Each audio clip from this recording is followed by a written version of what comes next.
चतुर कावळा. एके दिवशी कडक उन्हाळा पडला होता.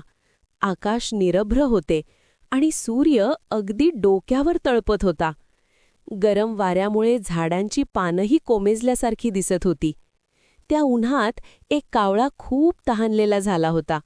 त्याचा घसा कोरडा पडला होता आणि त्याला काही केल्या पाणी सापडत नव्हते. तो पाण्याच्या शोधात गावभर उडत होता. कधी तो विहिरीजवळ जाई तर कधी ओढ्याजवळ, पण सगळीकडे पाणी आटलेले होते. बराच वेळ शोध घेतल्यानंतर त्याला एका जुन्या घराच्या अंगणात एक माठ दिसला. कावळा आशेने खाली उतरला आणि माठाच्या कडेला बसला.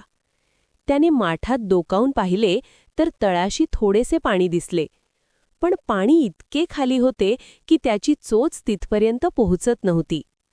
कावळा खूप निराश झाला. काही क्षण तो विचार करू लागला. आता काय करावे असा प्रश्न त्याच्या मनात आला.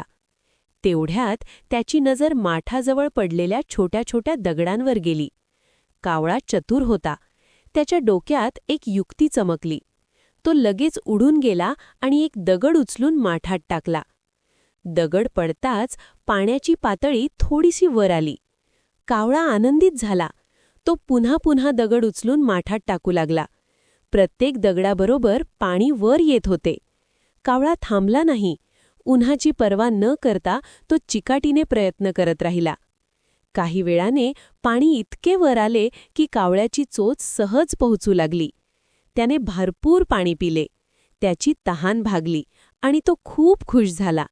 त्याने आकाशात उंच भरारी घेतली आणि आनंदाने कावकाव करत उडून गेला. बोध: चिकाटी, संयम आणि बुद्धी वापरली तर कोणतीही अडचण सोडवता येते.